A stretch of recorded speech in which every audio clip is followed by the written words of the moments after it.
Merci Marc. Donc Rémi, vous avez la parole. Ok, merci. Bonjour à tous d'abord. Alors j'ai un peu changé le titre finalement parce que je me demande si on peut commémorer pas simplement les 10 ans de la catastrophe du 11 mars, mais c'est aussi en mars 71 que la centrale de Fukushima numéro 1 a été commissionnée.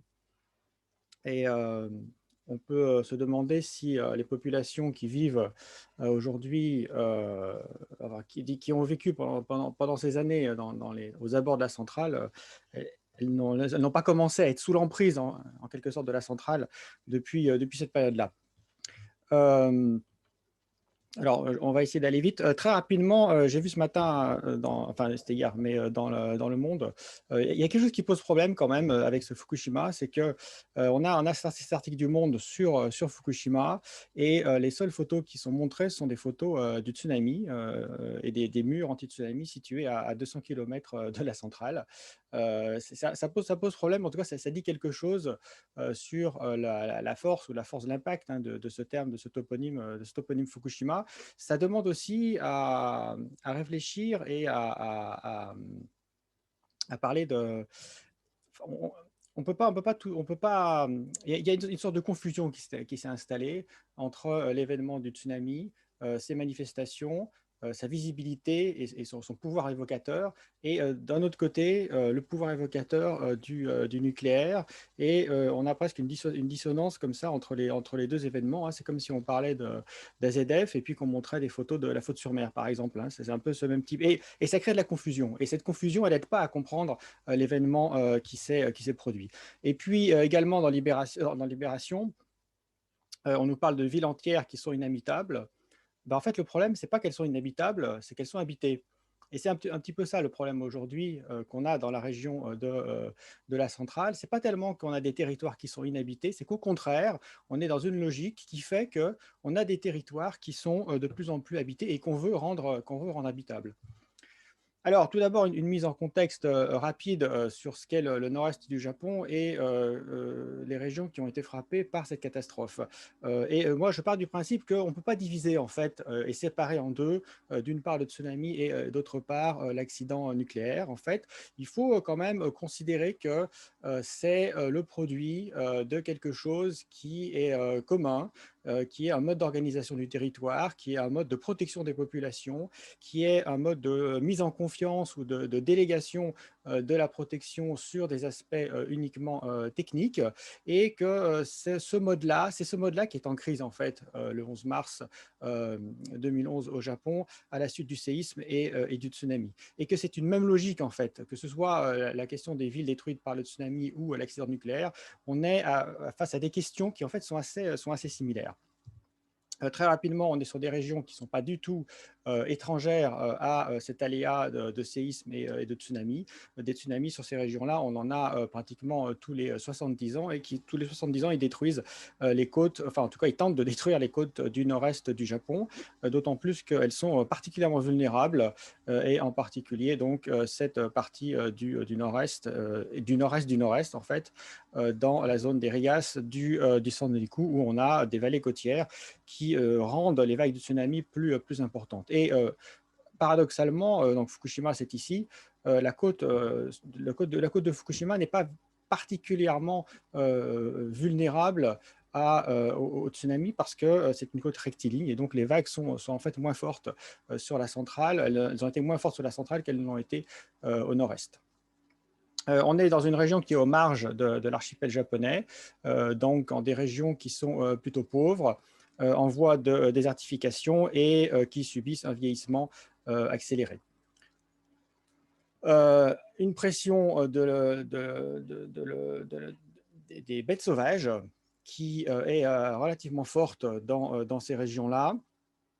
Même hors catastrophe, on a un ensauvagement et une présence de bêtes sauvages qui envahissent le territoire, parce que les communautés humaines ne sont plus suffisamment importantes en fait pour contenir ces espèces. Et puis, on a un ensauvagement qui n'est pas tout à fait un ensauvagement parce que on a des forêts qui ont été utilisées pour la sylviculture et en fait, c'est aussi une crise hein, du mode d'exploitation des forêts et des montagnes dans ces régions-là qui font que les singes, les cervidés ou les sangliers ne trouvent plus assez de nourriture dans les forêts et donc on a un phénomène qu'on connaît en France, on a ces bêtes sauvages qui viennent et qui parcourent les villages, voire les villes.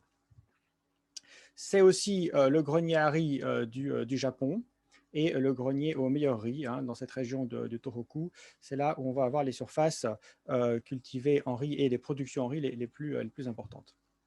On a également de l'élevage et sur l'élevage, on peut juste spécifier un certain nombre de choses, mais en particulier, c'est de l'élevage hors sol. Et donc, toutes les fermes qui ont été abandonnées dans la région de Fukushima, c'est ce type de ferme-là, c'est-à-dire des bêtes qui ne sortent jamais, qui n'ont pas de pré, et donc et qui dépendent uniquement du fourrage, et en plus du fourrage qui parfois est importé de l'extérieur du Japon.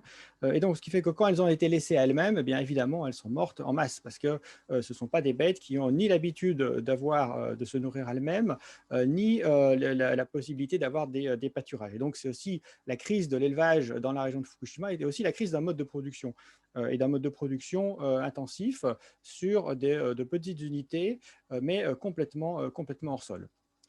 On a un paradoxe nucléaire et énergétique au Japon, c'est que le Japon est un pays qui est surnucléarisé, avec des réacteurs nucléaires sur pratiquement l'ensemble du territoire, hormis les îles de l'archipel des Ryukyu. On a des centrales nucléaires qui ont maillé le territoire japonais jusqu'à présent, ce qui n'empêche pas d'être hypercarboné. Et le mix énergétique japonais est en fait hypercarboné. Donc, en quelque sorte, c'est un petit peu la double peine, puisqu'on a à la fois des centrales nucléaires et avec le risque et des incidents qui ont été relativement nombreux, parce que Fukushima numéro 1 n'est pas le premier accident important nucléaire au Japon. On a auparavant l'accident de Tokai en 1999, où on a tout un quartier qui a été irradié à la suite d'une mauvaise manipulation dans une centrale. Et puis également, on a eu en 2007 des incidents à Kashiwazaki-Kariwa, la plus grande centrale nucléaire au monde, avec là aussi des rejets relativement faibles, mais par contre un impact économique qui a été bien plus fort. On peut faire la géographie et tenter de faire une géographie électorale et politique du nucléaire, et c'est assez intéressant parce que ça montre un certain nombre de choses, et ça montre en particulier que ces centrales sont systématiquement implantées sur de petites localités, sur les marges de l'archipel, dans des régions qui sont pauvres. Et dans ces régions pauvres, on a ces petites communes. Et ici, vous avez les résultats électoraux des élections de 2014. Avec ici la centrale de Genkai dans l'île de Kyushu. Alors, bon, pour ceux qui ne voient pas le japonais, ce qui est intéressant, c'est celui-là, hein, c'est-à-dire le Jiminto, les voix qui portent sur le Parti libéral-démocrate, qui est le parti de la droite conservatrice japonaise, qui a installé le nucléaire à partir des années 50. Et ben, en fait, on est en 2014 et dans la commune de Genkai, et là où on a une centrale, eh bien, les gens votent massivement pour le Jiminto, ce qui signifie qu'en fait, ils veulent leur centrale, ils tiennent à leur centrale, et inversement, les communes alentours, eh bien, elles vont plutôt voter pour d'autres partis. Et ce qui est aussi intéressant, c'est celui-ci, Ishinokai, qui est le parti d'extrême droite. Et l'extrême droite au Japon est plutôt anti-nucléaire, en fait. Eh bien, on vote plutôt pour on a en fait une dissension entre les communes qui ont une centrale et qui vont voter pour le Parti libéral-démocrate, et puis les communes alentours qui, elles, sont plutôt inquiètes de la centrale, en tout cas ne la voient pas d'un bon œil. Pourquoi est-ce qu'elles ne la voient pas d'un bon œil? Parce qu'elles n'ont pas les subsides de la centrale. Et c'est aussi ce qui explique autre chose, la taille des communes des centrales qui hébergent les centrales. Ce sont de toutes petites communes qui ont refusé de fusionner avec les communes alentours pour garder l'argent de la manne nucléaire. Et on avait la même chose pour Fukushima numéro 1. Ce qui fait que quand ces personnes-là, quand il y a un accident et que ces personnes-là sont déplacées, sont réfugiées sur d'autres communes, eh bien, ça va créer un certain nombre de tensions. Et on va avoir sur les cartes que vous voyez ici en bas, eh bien, toujours les votes du Parti libéral-démocrate, donc plutôt pro-nucléaire en 2014. On retrouve en fait la carte des communes qui hébergent des centrales, Takarama, Oi, Mihama, Hamaoka ou encore Kaliwa. Donc, on a des populations qui, en fait, sont celles qui hébergent les centrales, restent attachées à leurs centrales. Donc, on est dans une situation un peu plus compliquée que simplement savoir si on va être, si on a un Japon qui serait devenu antinucléaire ou qui refusera les centrales. La situation est très partielle. On a ici, si on reprend les élections, le score du Parti communiste, par exemple, qui au Japon est un parti plutôt antinucléaire, qui est extrêmement fort dans la commune de Onagawa, qui héberge une centrale, la centrale de Onagawa. Et on va avoir un score très fort du Parti communiste. Donc là, on a des populations qui sont plutôt opposées à la centrale. Vous voyez qu'à Onagawa, qui héberge une centrale, on a une petite commune qui a refusé en fait, de fusionner avec la commune de Ishinomaki pour garder l'argent du nucléaire. Vous avez ici la commune de Lokasho, qui est l'équivalent de La Hague au Japon, Higashidori, Oma, toutes des communes qui en fait ont des scores pour le parti, on va dire, pro-nucléaire qui sont importants. Alors, pourquoi est-ce qu'on a des scores importants? Eh bien, parce que le nucléaire au Japon rapporte beaucoup d'argent aux habitants. Alors, c'est le même schéma hein, qu'on peut avoir, qu'on a en France, avec peut-être un peu plus d'argent, enfin, des pratiques un peu différentes, parce que non seulement on va avoir des ristournes sur la consommation électrique, on va avoir de l'argent qui va être déversé aux communes, mais on a aussi même de l'argent qui vient de la main à la main. Hein. C'est-à-dire que TEPCO, pour Kashiwazaki Kariwa, va donner quasiment des enveloppes en fait, aux habitants en argent liquide pour les remercier d'accepter d'héberger une centrale.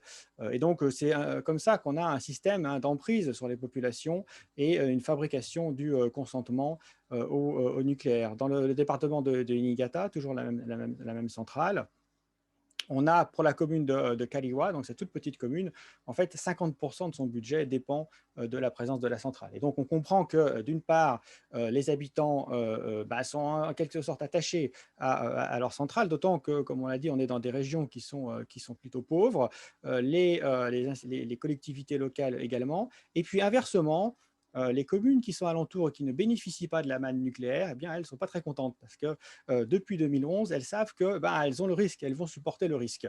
Et c'est ce qui va créer des tensions et c'est ce qui crée un certain nombre de problèmes et en tout cas qui a des conséquences non négligeables sur le territoire de Fukushima. L'évolution du mix énergétique, en fait, le nucléaire était déjà en perte de vitesse bien avant 2011 et la part dans le mix énergétique était en diminution avec depuis le pic de 1998. Donc, le nucléaire était déjà, en quelque sorte, l'accident de Fukushima a accéléré une tendance qui était déjà à l'œuvre. Et en fait, c'est essentiellement le gaz naturel qui a remplacé le nucléaire et qui est en train de remplacer le pétrole. On a également, on est dans un contexte de grande pollution qui ont marqué le Japon depuis l'industrialisation, avec l'affaire de Minamata, les mines Mitsui et la maladie Ita-Itai. Et on peut aussi lire la catastrophe de Fukushima et la contamination radioactive comme s'inscrit hein, dans une longue suite de catastrophes industrielles. Et on va retrouver en fait à peu près les mêmes problèmes, hein, en particulier la question de la dissimulation, la question de l'indemnisation des victimes ou non, et avec des grands groupes qui vont freiner pour retarder des indemnisations, hein, puisque les procès de Minamata, ils se sont terminés hein, dans les années 2000. Hein. Donc, c'est quelque chose qui dure extrêmement longtemps. Et je pense qu'il faut intégrer hein, la catastrophe de Fukushima dans cette longue histoire de catastrophe industrielle au Japon. Alors, si on se déplace et on évoque cette fois-ci plutôt la question du tsunami, parce que en fait, les choses sont intimement liées, on a dans ces régions la fabrication à partir de l'après-guerre d'un mode d'aménagement qui se base sur une protection des populations par la construction de digues géantes, dont le village de Taro a été exemplaire. C'est un village qui a été détruit plusieurs fois par les tsunamis et à partir des années 1950, eh bien, l'État japonais construit une première digue de protection ici pour protéger le village des tsunamis.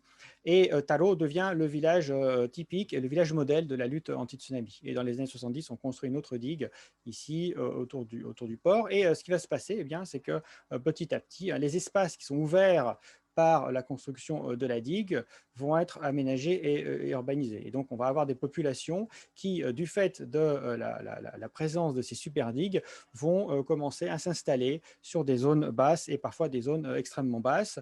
On a des villes ici comme Rikuzen Takata où derrière la digue qui fait une dizaine de mètres, on a une petite ville de quelques dizaines de milliers d'habitants, mais qui sont situées au niveau de la mer.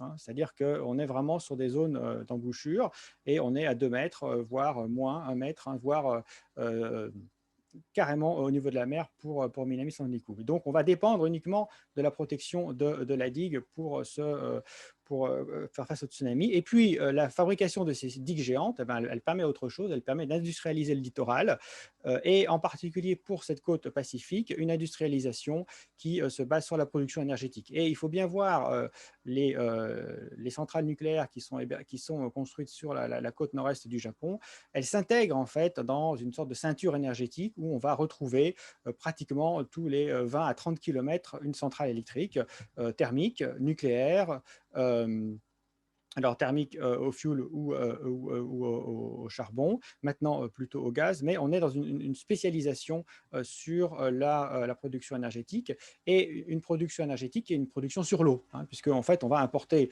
le matériau, les combustibles, que ce soit le charbon, le pétrole ou les combustibles nucléaires, et tout ça, ça va être permis par la construction de ces digues géantes. Alors, la catastrophe du 11 mars va provoquer un certain nombre de dégâts et un nombre de décès important, puisqu'on est sur le deuxième événement, la deuxième grande catastrophe depuis le début de l'industrialisation du Japon, avec un peu plus de 18 000 morts et des morts qui sont essentiellement des morts par noyade. Et donc, c'est bien le tsunami hein, qui a provoqué l'essentiel des victimes. Un tsunami qui a ravagé les côtes, qui a provoqué des subsidences, de la liquéfaction des sols, etc., mais qui a aussi désactivé les systèmes d'alerte qui étaient mis en place suite aux coupures électriques parce qu'on on avait des systèmes qui étaient assez performants d'alerte des personnes sur leur téléphone portable, par haut-parleur, etc. Et en fait, le séisme a désactivé ces systèmes-là. Et donc, il fallait aller chercher les gens au haut-parleur. Hein. Donc, c'est les pompiers qui descendaient pour appeler les gens à évacuer les zones côtières. Et donc, cette désactivation de ces systèmes-là a aussi provoqué un certain nombre de victimes et de vulnérabilités. Et puis, on observe une confiance des habitants, une surconfiance des habitants vis-à-vis des digues géantes. Or, ces digues géantes ont toutes été détruites. Et si on prend les périmètres d'inondation du 11 mars, eh bien, on retrouve les mêmes périmètres que le tsunami de 1896 et 1933, c'est-à-dire au moment où il n'y avait pas ces digues géantes. Et donc, en fait, si on prenait ici le village de Otsuchi, en 2011, vous avez la carte de protection, enfin la carte qui est distribuée aux habitants avec les zones d'inondation, eh bien c'est pratiquement la même zone d'inondation. Simplement, en 2011, on a une digue à 10 mètres et en 96, on n'a pas de digue du tout. Donc, on a vraiment quelque chose qui pose problème puisque ces digues de protection, en fait, n'ont pas fonctionné. Elles n'ont pas fonctionné et elles ont été soit submergées, soit détruites, soit emportées par la liquéfaction des sols. Et ça a posé un certain nombre de problèmes lorsque, par exemple, on a construit une école derrière la digue, hein, dans une zone qui était inondable. Donc, on a eu une mise en vulnérabilité des populations du fait de la construction de ces digues. Alors, elles ont toutes été détruites, sauf une, c'est la digue de Fudai, donc, qui s'élève toujours à 15 mètres. Et c'est la seule digue c'était la plus haute et c'est la seule qui n'a pas été détruite par le tsunami. Et donc, ces 15 mètres et cette digue, elle a en quelque sorte validé auprès des aménageurs une analyse qui était que le problème n'est pas la construction de digues en soi, mais c'est un problème technique. Et que donc, il faut construire des digues plus solides qui résistent à la liquéfaction et plus hautes qui résistent à la hauteur des vagues. Et donc, c'est l'option qui a été choisie et qui ensuite a guidé la politique de reconstruction depuis 2011. On a un autre système qui était le système de prévention et qui se basait sur les simulations d'inondation. Eh bien, celui-ci a remarquablement fonctionné puisque au mètre près, lorsqu'on quitte la zone d'inondation prévue en cas de tsunami majeur, eh bien, on quitte les zones détruites et puis dès qu'on entre dans cette zone-là, eh bien, on rentre dans les zones détruites. Donc, cette prévision ou ce rapport plus doux en fait, à la protection des personnes par la délimitation de zones inondables est quelque chose qui, à l'inverse des digues, a plutôt fonctionné et a été assez fiable. Et ça reprend en fait une d'ancienne pratique qui était en vigueur dans ces régions. C'est le bornage du territoire, la délimitation par des bornes, et en l'occurrence des pierres commémoratives qui indiquent les zones d'avancée du tsunami. Des pierres commémoratives, ou encore on retrouve également la ligne de construction des sanctuaires, hein, qui sont autant de zones qui n'ont pas, pratiquement aucun sanctuaire n'a été détruit, et l'essentiel des sanctuaires est situé sur les hauteurs, hein. Et donc les sanctuaires marquent aussi les points du territoire qui ne sont pas inondables en cas de tsunami. Sur cette question de la mise en vulnérabilité, vous avez l'évolution de la ville de Kesselnouma, vous l'avez ici en 1913, où on a des zones d'embouchure qui ne sont pas occupées par les habitations, et en 1994, vous voyez que toute cette zone-là a été urbanisée, parce qu'on a pu faire du remblai et construire des digues géantes. Et les zones qui ont été inondées par le tsunami, eh bien, ce sont justement ces zones-là. Malgré les digues, hein, le tsunami a réinondé des zones qui auparavant étaient des zones inondables et n'étaient pas occupées par la présence humaine. Et en ce sens-là, on a une fabrication de la catastrophe, hein. On n'est pas du tout dans une catastrophe naturelle, on est dans une catastrophe qui est coproduite par les modes d'aménagement. Sur la centrale nucléaire de Fukushima, ce qui est intéressant lorsqu'on compare des photos de la centrale et puis des photos des zones qui ont été frappées par le tsunami, eh bien, c'est que le tsunami n'était pas forcément très fort en fait, hein, sur la centrale nucléaire, hein. On n'est pas sur des vagues équivalentes à celles qui se sont déchaînées sur le nord-est du Japon. Et même l'avancée de la vague à l'intérieur des terres, même dans les zones basses, est relativement limitée par rapport à ce qui s'est passé au nord-est. En revanche, on a une situation qui dégénère à l'intérieur de la centrale, et la perte de contrôle de 3 réacteurs et 4 nuages principaux de radionucléides entre le 15 mars et le 21 mars qui vont contaminer le nord-est du Japon, l'intérieur des terres jusqu'à Tokyo, et puis même contaminer des zones qui ont été frappées par le tsunami. Alors, c'est pas évident, hein, de savoir exactement quelle est la surface, hein, qui est concernée par cette pollution, parce qu'elle n'est pas si linéaire que ça. Mais en revanche, on peut se baser, hein, pour jauger un petit peu du volume, de la surface du territoire japonais concerné par la surface des communes qui sont concernées par la décontamination officielle, hein. Et si on prend ces délimitations du ministère de l'Environnement japonais, hein, donc qui nous donne toutes les communes qui ont subi ou qui sont encore en train de subir des opérations de décontamination, on a 110 communes, 8 départements, 23 000 km², ce qui correspond plus ou moins à 6% du territoire japonais. Et donc, on peut considérer, même en prenant des hypothèses très basses, qu'on a au moins 6% du territoire japonais qui est concerné plus ou moins, mais en tout cas qui est concerné par la présence de radionucléides à un taux suffisamment important pour qu'on prenne des mesures de décontamination. Le département de Fukushima est frappé dans sa partie est et dans la partie ici centrale, qui est l'axe, hein, de communication principale du département, par des radionucléides et une exposition importante, relativement importante, hein, puisque on est pour cette vallée au moins pratiquement à 20 millisieverts par an, donc l'équivalent de ce qu'on tolère pour les travailleurs du nucléaire en France. Alors, la reconstruction du territoire, elle prend une forme particulière qui est une sorte de remodelage de l'archipel avec ce que j'appelle les murs du Pacifique, hein, puisque l'option qui a été choisie, c'est de considérer que les murs n'étaient pas assez hauts et pas assez solides, et ben, on les construit plus haut. On passe de 11 mètres à 14 mètres, enfin, presque 15 mètres, et puis sur la centrale de Fukushima, on sera à 26 mètres. Et le territoire, maintenant, les territoires côtiers de cette région, pratiquement du sud de la centrale de Fukushima jusqu'au nord-est, est recouvert et fermé, verrouillé par une série de murailles de près de 15 mètres, avec des formes qui sont très variées, mais en fait qui ne vont pas dépendre forcément d'aspects techniques et qui vont plutôt dépendre des relations et du contexte foncier de ces régions. C'est-à-dire que les ingénieurs préfèrent des digues en trapèze, comme celle-ci, parce qu'elles sont moins chères à fabriquer, elles sont plus solides, mais en revanche, elles demandent une base extrêmement importante. Donc, une partie de la base de la digue, on va la prendre sur la mer, ce qui est assez facile parce que les eaux sont publiques, donc on va pouvoir emblayer. Mais en revanche, de l'autre côté, on va devoir exproprier ou demander récupérer des terrains privés, ce qui est extrêmement compliqué au Japon, même dans le cadre de terrains qui aujourd'hui n'ont plus aucune valeur. On a un certain nombre de propriétaires qui refusent de céder leur terrain pour construire la digue. Et donc, c'est dans ces moments-là, dans ces cas-là, qu'on va être obligé de construire des digues de ce type-là. Donc, la forme de la digue, hein, et c'est pour ça que l'analyse purement technique, à mon avis, ne suffit pas à comprendre ce qui se passe même sur la forme des digues, parce que la forme des digues, elle va dépendre du contexte foncier et des propriétaires, de la capacité en fait qu'on va avoir à récupérer les terrains.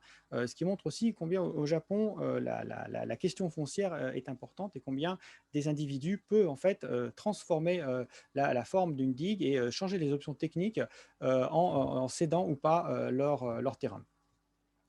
Alors ces digues défigurent fortement le paysage, mais pas uniquement.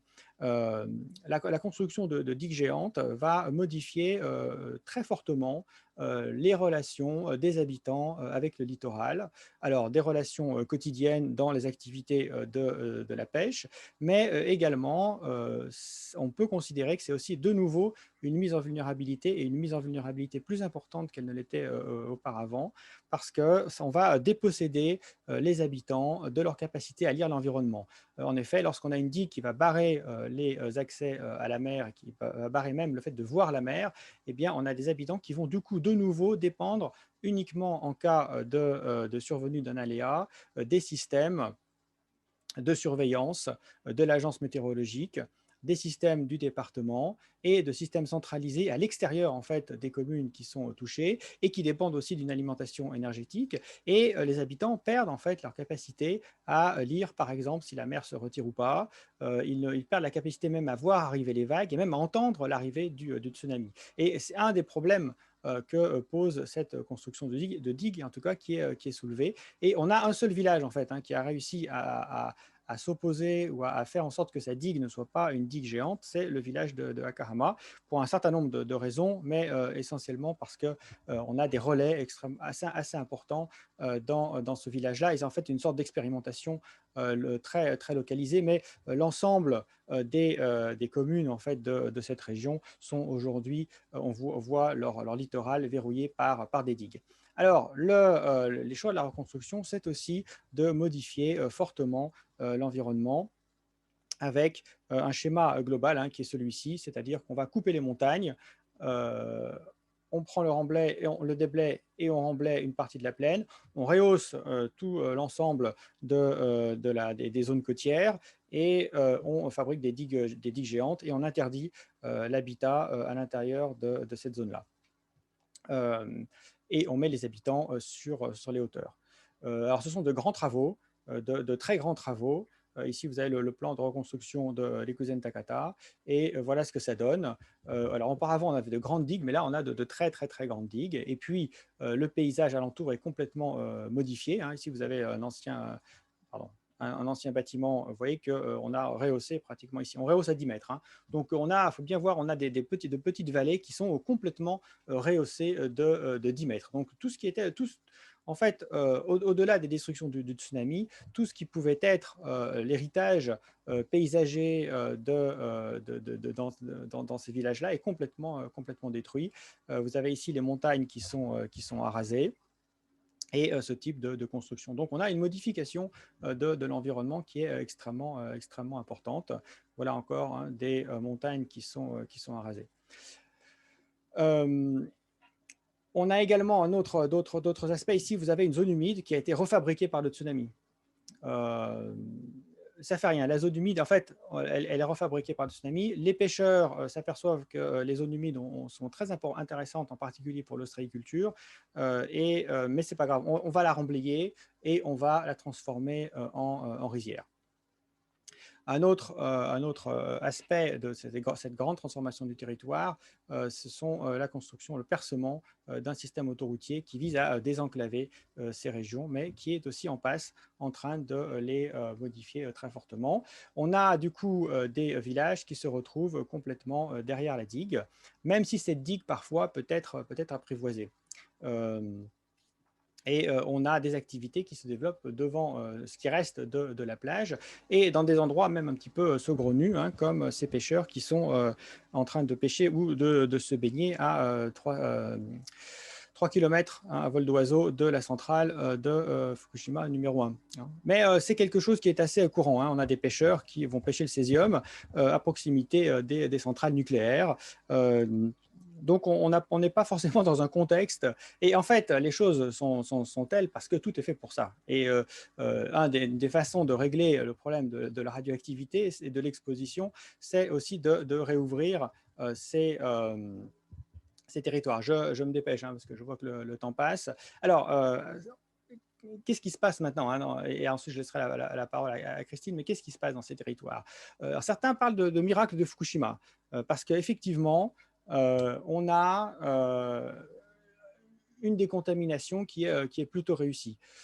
Si on est ici sur une route qui est juste à l'entrée de la centrale, qui est là, on n'est pas du tout dans des territoires désertés. On est dans des territoires hyper actifs, économiquement très actifs, avec en fin de journée, on a des bouchons. On est sur un contexte qui n'est pas du tout celui d'un territoire complètement vide, inaccessible. La radioactivité a beaucoup diminué. On a quand même des points chauds et voire des points même hyper chauds, hein, puisqu'on peut, au détour d'une route, avoir des compteurs qui montent à 1800 microsieverts par heure. C'est assez important. Hein. C'est quasiment comme si on se promenait à côté des réacteurs. Hein. Donc ça se trouve. On trouve ces points-là. Le problème de la décontamination, c'est qu'en fait, ce n'est pas une décontamination, mais c'est un transport de la radioactivité d'un endroit vers l'autre. Et donc, plus on décontamine, plus on est obligé de recontaminer, en tout cas de condamner certaines zones qui vont être destinées pour très longtemps à héberger ces radionucléides. Et sur la question des accès et des zones interdites, on est sur une logique qui est de réouverture maximale. L'objectif, c'est de réouvrir à tout prix le plus de territoires possible afin de réduire l'impact officiel de la catastrophe et ensuite de faire venir des gens pour montrer que finalement, alors, les gens ne veulent pas venir, mais on essaye de les faire venir pour montrer que finalement, il est possible de vivre dans un territoire qui a été frappé par une telle catastrophe. Alors, les gens ne veulent pas venir et la façon dont l'évacuation s'est faite a fait que, et c'est là qu'on voit la différence et qu'il est important aussi de traiter à la fois du tsunami et de la catastrophe nucléaire. Si on prend le nombre de morts, eh bien, au niveau du nombre de morts directs, on a effectivement un nombre extrêmement important le 11 mars du fait du tsunami. Et on a en revanche une spécificité dans le département de Fukushima, et qui est la spécificité nucléaire, c'est que le nombre de morts augmente après la catastrophe. Si on prend les décès indirects, qui sont considérés comme étant indirects, donc la mortalité post-catastrophe 11 mars, eh bien, on s'aperçoit qu'elle est d'abord très importante dans le département de Fukushima par rapport au département de Iwate et Miyagi qui n'ont subi que le tsunami, mais elle continue, et c'est la seule finalement qui continue dans les années qui suivent. Et alors que finalement les territoires qui ont été frappés par le tsunami ont eu certes plus de morts, mais on a cette mortalité post-catastrophe qui tend à diminuer, voire à disparaître, eh bien, dans le département de Fukushima, elle reste plus longtemps. Et elle reste plus longtemps parce qu'on est dans une situation de personnes qui ont été évacuées et dans des conditions d'évacuation qui sont beaucoup plus difficiles, beaucoup plus dures et avec des tensions qui sont aussi beaucoup plus fortes. Ces morts ne sont pas dues au suicide. On n'a pas d'explosion des suicides, par exemple, hein. Moi, j'ai fait la cartographie commune par commune des suicides depuis 2011. On n'a pas d'explosion des suicides dans le département de Fukushima, ce qui est assez normal. En fait, on a une diminution des suicides, hein, parce qu'on ne se suicide pas quand on est dans une situation de catastrophe, hein. On était à des taux en fait, de suicide qui sont plus importants avant la catastrophe qu'ils ne le sont après. Euh, on a la réussite, malgré tout, d'une sorte d'agriculture en milieu hostile, avec toute la palette de traitements possibles pour pouvoir à la fois décontaminer, faire en sorte qu'on puisse avoir des productions agricoles qui, in fine, au niveau du grain de riz ou au niveau de la pêche, contiennent des taux de becquerel qui soient acceptables. Et c'est quelque chose qui fonctionne relativement bien. Et puis, on a le monitoring qui est assez intéressant, puisque vous voyez que Areva n'a pas fourni simplement que le MOX, hein, il fournit aussi la machine pour tester. Donc, bon, c'est pas ça qui a sauvé Areva, mais c'est assez cocasse. Toute une palette de décontamination. Le problème, c'est qu'on a beau décontaminer, et même si la décontamination fonctionne, ce n'est pas ça qui va finalement permettre d'avoir des productions qui vont être vendues et qui vont finalement permettre de restaurer le tissu agricole de ces régions-là. Et si on prend le différentiel de prix, par exemple au niveau du riz, de la pêche et du bœuf, eh bien, on est toujours sous les prix nationaux. Et même pour le riz, si on arrive à revenir à des prix qui soient à peu près de la moyenne nationale, en fait, c'est le riz de l'ouest du département qui va tirer les prix du riz de Fukushima, et pas du tout celui qui est cultivé dans les zones contaminées. Et je vais terminer là-dessus, mais en fait, ce qui se passe, alors si on prend le village de Namie, par exemple, qui est situé à 5 km de la centrale, on a une sorte de remplacement, hein. S'il y a un grand remplacement qui se fait, c'est que on a, de par la présence du chantier de la centrale, un autre tissu économique qui s'est mis en place, d'autres populations qui sont là, puisque c'est un chantier qui va accueillir pratiquement 4 000 à 5 000 travailleurs par jour. Et finalement, le chantier de la centrale a modifié profondément le tissu économique de ces régions-là. Et c'est ça aussi qui va empêcher qui va faire que les habitants ne reviennent pas, et qui va avoir un impact qui n'est pas simplement l'impact de la radioactivité, mais qui est simplement l'impact du traitement de la centrale. Et cette emprise que pouvait avoir la centrale quand elle fonctionnait sur les habitants, eh bien, elle continue finalement, mais d'une autre façon, d'avoir une emprise sur le territoire, mais de telle façon que le retour, même s'il est possible physiquement, est très difficile du point de vue économique. Et pour terminer, la construction des murs qui se fait dans le nord-est, elle se fait maintenant aussi dans le reste du Japon. Et donc, on est sur une lancée de grands aménagements et de modifications assez profondes de ces territoires. Et je m'arrête parce que j'ai vraiment trop parlé. Merci beaucoup, Rémi. Je propose qu'on garde les questions pour la partie débat et qu'on donne la parole à Christine tout de suite.